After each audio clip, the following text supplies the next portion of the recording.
आजचा हा व्हिडिओ खूप जास्त ऑन डिमांडिंग टॉपिकवरती आहे.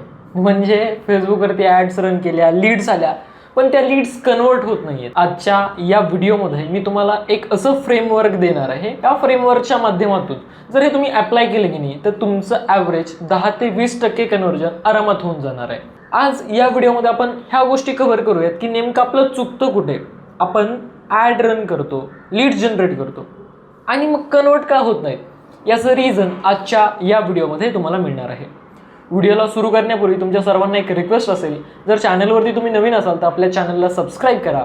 आपल्या चॅनलवरती असेच नवनवीन व्हिडिओज येत राहतात जिथे आपण टेक्नॉलॉजी संदर्भात, AI संदर्भात, डिजिटल मार्केटिंग संदर्भात आणि बिझनेस संदर्भात शिकत असतो. सो नक्की चॅनलला सबस्क्राईब करा आणि हा व्हिडिओ जर आवडला तर या व्हिडिओला लाईक करा. बाकी तुमच्या आणखीन काही प्रश्न असतील, समस्या असतील तर ते मला कमेंट बॉक्समध्ये नक्की सांगा, त्यावरतीही आपण व्हिडिओ बनवूयात. So without wasting any time let get started. So सगळ्यात महत्त्वाची गोष्ट दॅट इज खरं सत्य, खरं प्रॉब्लेम काय आहे, नेमकं रिझन काय की लीड्स येतात आणि त्या कन्वर्ट होतात. त्याचं 3 सगळ्यात महत्त्वाचे प्रायमरी रिझन आहे.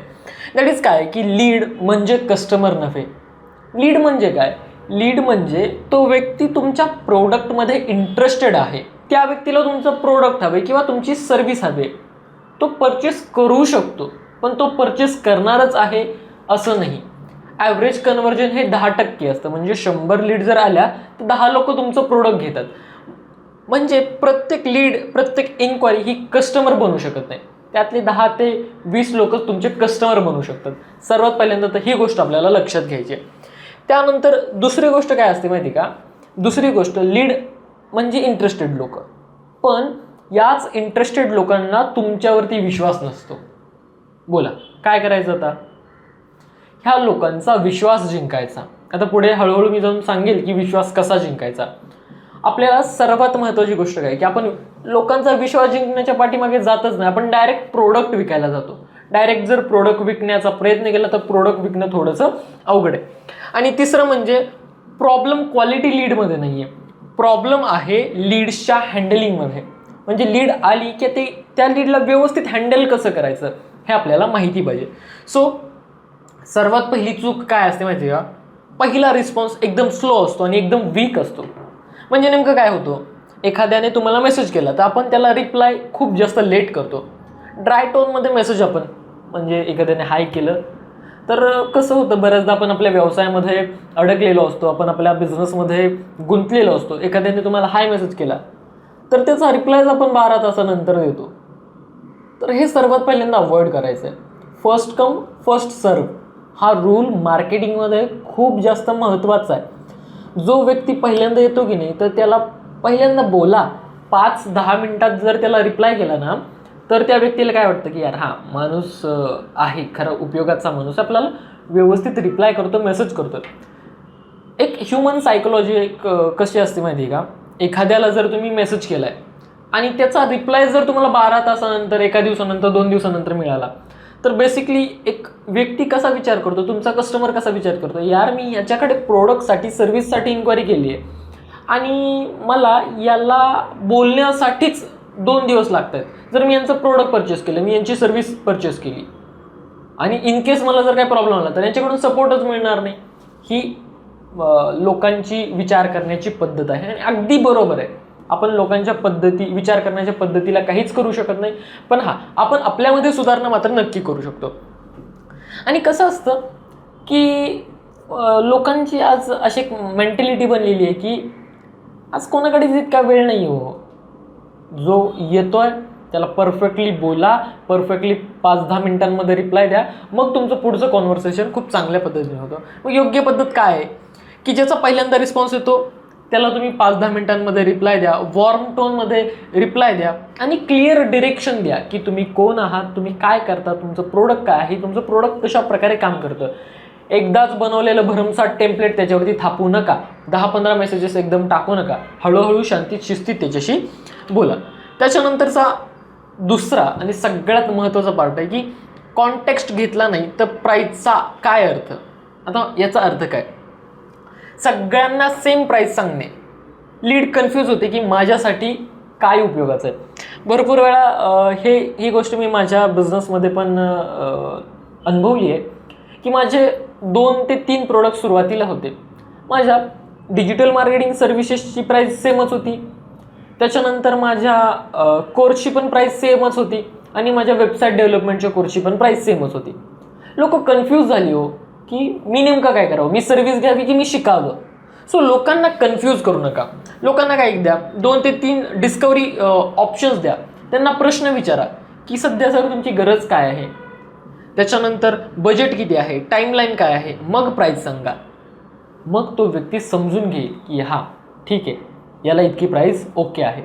पण जर तुम्ही सुरुवातीलाच प्राईस सांगितली, त्याने विचारलं की सर तुमच्या प्रोडक्टची किंमत किती किंवा तुमच्या सर्व्हिसची किंमत किती, तुम्ही म्हटलात 5,000 15,000, तर तो व्यक्ती विचार करणार 15,000 रुपये, ठीक आहे आपण जाऊयात, काय आपल्याला आत्ता लगेच बजेट नाही आहे माझं, असा विचार करतो व्यक्ती. पण त्याच्या कंपॅरिझनमध्ये एखाद्याने विचारलं सर तुमचं बजेट किती आहे, तर तुम्ही त्याला विचारा तुमच्या फील्ड रिगार्डिंग, तुमच्या इंडस्ट्री रिगार्डिंग क्वेश्चन की सर तुमची सध्या गरज काय आहे, रिक्वायरमेंट काय आहे. मग त्याला लक्षात येतं की यार हां बरोबर आहे, आपली रिक्वायरमेंट अशी आणि याला एवढं पे करता म्हणजे करावंच लागतं. त्यानंतरची दुसरी गोष्ट आहे की अनेक ऑप्शन्स इक्वल टू डिसिजन तो व्यवस्थित घेऊ शकत नाही. चूक काय करतो, खूप सारे ऑप्शन्स दाखवणे. एका कस्टमरला, आजचा कस्टमर आधीच कन्फ्यूज आहे म्हणून तो तुमच्याकडे आला आहे, कारण त्याला ज्या अर्थी तुमच्याशी बोलायचं आहे, ज्या अर्थी त्याला तुमच्याशी कॉलवरती बोलायचं आहे, व्हॉट्सअपवरती बोलायचं आहे, त्या अर्थी तो कन्फ्यूज आहे. आणि तुम्ही मल्टिपल ऑप्शन्स दाखवून बिलकुलही त्याचं कन्फ्युजन करू नका. 1 ते 2 फार तर 2-3 ऑप्शन ठेवा, त्याच्यापेक्षा जास्त ऑप्शन्स ठेवू नका. तुम्ही काय करा, 3 ऑप्शन दाखवा आणि त्यातलं म्हणा सर मी तुम्हाला हे रिकमेंड करतो. आणि रिकमेंड करताना काय करा माहिती का, 3 ऑप्शन दाखवा. सगळ्यात पहिल्याची प्राईस 5,000 असेल, दुसऱ्याची प्राईस 2,000 असेल, तिसऱ्याची प्राईस 1,000 असेल, तर तुम्ही त्याला रिकमेंड करताना 2,000वाला रिकमेंड करा. कारण त्याने काय होईल माहिती आहे का, समोरच्या कस्टमरला वाटेल की यार या व्यक्तीने मला आधी प्रश्न विचारले, मला प्रश्न विचारल्यानंतर 3 ऑप्शन सांगितले, 3 ऑप्शन सांगितल्यानंतर त्याने मला 2,000वालाच रिकमेंड केलं. हवं तर तो 5,000वाला पण करू शकत होता. म्हणजे त्याला असं वाटेल की यार हा विनाकारण आपल्या गळ्यामध्ये हार नाही गेला, विनाकारण कोणतीही गोष्ट आपल्याला विकत नाही, आपल्याला जे गरजेचं आहे तेच तो देतोय. म्हणून त्याला 3 ऑप्शन द्या आणि सेकंड नंबरचा ऑप्शन विका. कारण चॉईस सिंपल असली की डिसिजन व्यक्ती फास्ट घेतो. कन्फ्युजन असेल की अरे मी हे घेऊ की ते घेऊ, ते घेऊ की हे घेऊ, याच्यात कन्फ्युजन होतं. त्यानंतर जी चौथी सगळ्यात मोठी चूक आहे की फॉलोअप आपण व्यवस्थित करत नाही. म्हणजे ही गोष्ट मी माझ्या बिझनेसमध्ये खूप जास्त अनुभवली आणि या गोष्टीमुळे मला खूप जास्त नुकसान झालेलं आहे. फॉलोअप वेळेवरती मी घेतले नाही. आता फॉलोअप म्हणजे काय, फॉलोअप म्हणजे किंग. मार्केटिंग लँग्वेजमध्ये हे एक कन्सेप्ट आहे, त्या कन्सेप्टचं नाव आहे फॉलोअप इज द किंग. तुम्हाला लोकांचे मल्टिपल फॉलोअप घ्यायचे आहेत. एकाच कॉलमध्ये जर प्रोडक्ट विकलं जात असतं तर फेसबुक इंस्टाग्राम मोठं झालं नसतं, व्हॉट्सअपसारखे प्लॅटफॉर्म आज इतके मोठे नसते. तुम्हाला फॉलोअप घ्यायचे, प्रत्येक फॉलोअपमध्ये लोकांकडून थोडं थोडं थोडं थोडं त्यांना पुढच्या पाऊल घ्यायला लावायचं, त्याचं पुढचं पाऊल घ्यायला लावायचं. काय करावं लागतं माहिती का, एकदम सॉफ्ट फॉलोअप घ्या, त्यांना प्रेशर घेऊ नका, आजच घ्या आत्ताच घ्या. मला एक कॉल आला होता एका कंपनीचा. आम्ही एक व्हॉट्सअप सोल्युशन पाहत होतो, CRM सोल्युशन. तर त्या सेल्स पर्सनने काय केलं माहिती आहे का, मला पहिल्यांदा कॉल केला, ठीक आहे सर बघू म्हटलं, नंतर बोलूयात. दुसऱ्यांदा कॉल आला, तिसऱ्या कॉलपासून तो आत्ताच घ्या सर, मी इतकी ऑफर देतो, ही ऑफर फक्त 5 मिनिटासाठी 10 मिनिटासाठी. त्याने मला प्रेशर केलं. मग मी काय केलं, ब्लॉक केलं त्याला. आजच्या कस्टमरला प्रेशर आणून विकणं अवघड आहे. एकदम सॉफ्टली फॉलोअप घ्या. 2-3 दिवसांनी व्हॅल्यू बेस्ड रिमाइंडर पाठवा. व्हॅल्यू बेस्ड रिमाइंडर पाठवा. नुसतं रिमाइंडर पाठवू नका की सर आपलं बोलणं झालं होतं, तुम्ही घेणार होतं. नको, तसं करू नका. त्याला व्हॅल्यू तुमच्या मेसेजमधून गेली पाहिजे. आता ते प्रत्येकाच्या इंडस्ट्रीमध्ये वेगळे आहे, ते तुम्ही कसं करू शकता ते बघा. काही डाऊट असेल तर सांगा असं विचारा. आणि पुश किंवा सेलसाठीचं कॉल आहे असं वाटलं नाही पाहिजे. त्यानंतर लीड सिस्टम नाही आहे, हा खूप मोठा प्रॉब्लेम आहे. लीड सिस्टम नाही आहे. लीड सिस्टम म्हणजे काय की समस्या काय माहिती का, मूड बेस रिप्लाय देणं, ट्रॅकिंग नाही आहे, किंवा कोणत्या लीडचं काय झालं हेच माहिती नाही. CRM असतं त्याच्यासाठी. CRMवरती वर्षाचे एक 30-40 हजार रुपये खर्चावे लागतात. पण हे सगळं आपल्याला करायची गरज नाही सुरुवातीच्या काळात. सुरुवातीच्या काळात काय करा, गुगल शीट वापरा. गुगल शीटवरती तुम्ही त्या व्यक्तीचं नाव लिहा, मोबाईल नंबर लिहा, त्याच्याशी कधी फॉलोअप घ्यायचा आहे ते लिहा, त्याच्याशी काय बोलणं झालं आहे ते लिहा, व्यवस्थित ट्रॅक रेकॉर्ड मेंटेन करा. जर तुम्हाला टेक्नॉलॉजी इतकी फ्रेंडली नसेल तर मला म्हणजे कमेंटमध्ये सांगा, त्याच्यावरती व्हिडिओ बनवतो मी की कसं लीडला ट्रॅक करायचं. सोबत तुम्ही काय करा, हवं तर एवढं सगळं करायची गरज वाटत नसेल तर एक डायरी मेंटेन करा. डायरीमध्ये कोणत्या व्यक्तीला काय बोललेलं ते लिहा. तुमची सिस्टम व्यवस्थित बनवा. जेव्हा लीड येते त्यावेळेस त्या लीडला क्वालिफाय करा आधीच की सिरियस आहे की नाही ते चेक करा. त्याला ऑफर द्या आणि ऑफर व्यवस्थित एक्सप्लेन करा आणि मग त्याला क्लोज करा. डायरेक्ट पहिल्या कॉलमध्ये जर तुम्ही क्लोज करण्याचा जर प्रयत्न केला तर लीड क्लोज होत नाही आहे. तर तुमच्याकडे प्रॉपर लीडची सिस्टमच पाहिजे. परफेक्ट क्लोजिंग फॉर्म्युला किंवा परफेक्ट क्लोजिंग फ्रेमवर्क काय की शॉर्ट आणि क्लिअर रिप्लाय. लांबलचक मेसेज बिलकुल टाकू नका, टू दी पॉईंट बोला. बघा, तुम्हाला चैतन्याचे व्हिडिओज आवडतात, तुम्हाला चैतन्याचे लेक्चर्स आवडतात. काय आवडतात? चैतन्य तुम्हाला टू दी पॉईंट बोलतो, तुम्हाला समजेल ह्या भाषेत बोलतो, रिलेटेबल बोलतो. लांबलचक मोठे मेसेजेस नसतात माझे. एक छोटासा मेसेज पाठवायचा पण त्या छोट्या मेसेजमध्ये मोठी व्हॅल्यू पाहिजे आणि टू दी पॉईंट जाऊन बोलायचं आहे.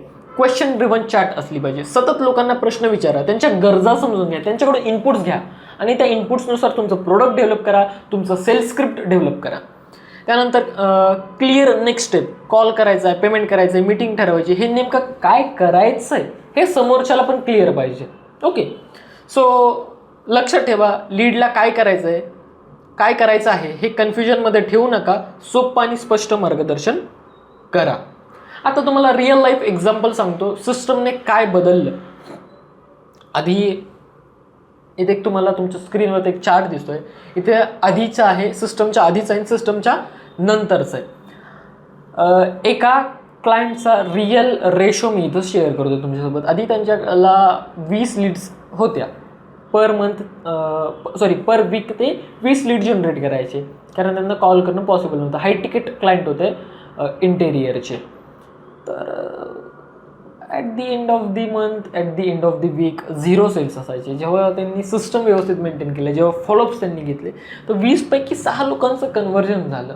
पॉसिबल आहे, सिस्टमनेच सगळं होतं. सो सिस्टम प्रॉपरली अप्लाय करा, रिझल्ट 100% तुम्हाला मिळणार आहे. लीड येणं कठीण नाही आहे, लीडला कन्वर्ट करणं स्किल आहे. लीड तर तुम्ही असंही फेसबुकवरून इंस्टाग्रामवरून जनरेट करतच आहात. फक्त आलेल्या लीडला प्रॉपरली बोला, त्यांना व्यवस्थित सांगा, लीड तुमची इझिली कन्वर्ट होऊन जाईल. सो इतकंच आहे, एवढंच करा. फार काही मोठा चेंज जर तुम्हाला अपेक्षित असेल तर छोटी ॲक्शन घेणं गरजेचं आहे. छोटी ॲक्शन घेतल्यानंतर मोठा रिझल्ट नक्की मिळून जाईल. सो बेसिकली आजच्या व्हिडिओमध्ये इतकंच होतं. नक्कीच हा व्हिडिओ तुम्हाला आवडला असेल. जर हा व्हिडिओ तुम्हाला आवडला असेल तर नक्की या व्हिडिओला लाईक करा. आपल्या या यूट्यूब चॅनलला नक्की सबस्क्राईब करा कारण इथे असेच व्हॅल्युएबल कॉन्टेंट येत राहतात. बिझनेस संदर्भात, AI संदर्भात, टेक संदर्भात असे भरपूर सारे व्हिडिओज या चॅनलवरती येत राहतील. चॅनलला सपोर्ट करा. व्हिडिओ कसा वाटला कमेंटमध्ये नक्की सांगा. बाकी भेटूयात आपण अशाच प्रकारच्या पुढील व्हिडिओमध्ये. तोपर्यंत धन्यवाद.